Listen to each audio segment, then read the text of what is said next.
Easter had always been predictable in my family. The same casserole dishes appeared on the table. The same stories resurfaced before dessert.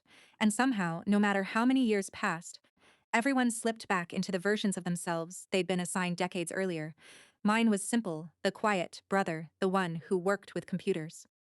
My older brother, Daniel, had the role everyone understood. He worked in tech at a recognizable company.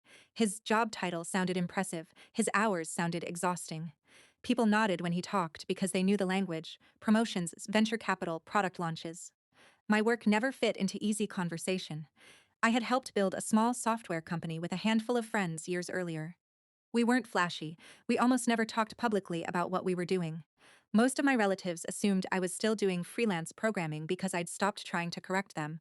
It was easier that way. Dinner had barely started when someone asked Daniel how work was going. He smiled. "Busy," he said. "Not everyone can handle a real career in tech." A few people laughed. He wasn't looking directly at me, but he didn't have to. I felt my fork pause for half a second before I kept eating. 10 years earlier, I would have argued. I would have explained funding rounds, enterprise software, customers in different countries, and why our company stayed out of headlines. Now I just didn't have the energy. People usually believe the story they're most familiar with. Correcting them rarely changes anything. The conversation drifted toward layoffs, artificial intelligence, and remote work. Daniel answered every question like the unofficial spokesperson for the entire industry. I mostly listened. Across the table, my grandmother watched everyone with the quiet attention she'd always had. She rarely interrupted. When she did, it was usually because she'd noticed something everyone else had missed. My cousin mentioned reading an article about acquisitions in the software industry. "I think your company's name was in there," she said, looking toward me. "Or maybe I'm mixing it up," I shrugged. "There have been a few announcements recently."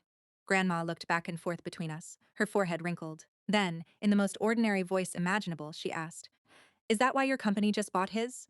The room stopped, no dropped fork, no dramatic gasp, just complete silence. Daniel looked at me, then at Grandma, then back at me. Someone finally spoke. "What?" I nodded once. Yes.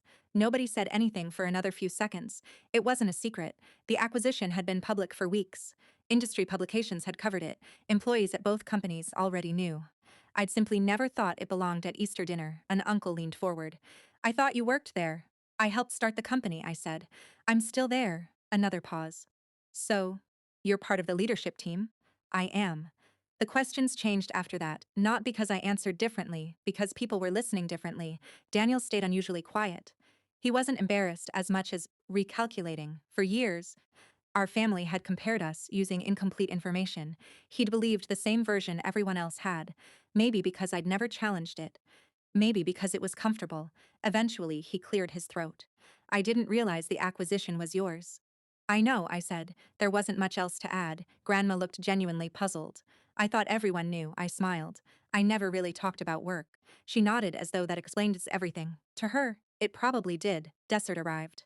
Conversations drifted toward vacations, gardening, and who was hosting Thanksgiving. Life resumed, just slightly differently.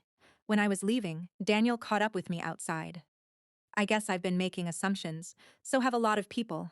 He gave a small laugh that didn't quite become a smile. "I probably should have asked what you actually did." "Probably."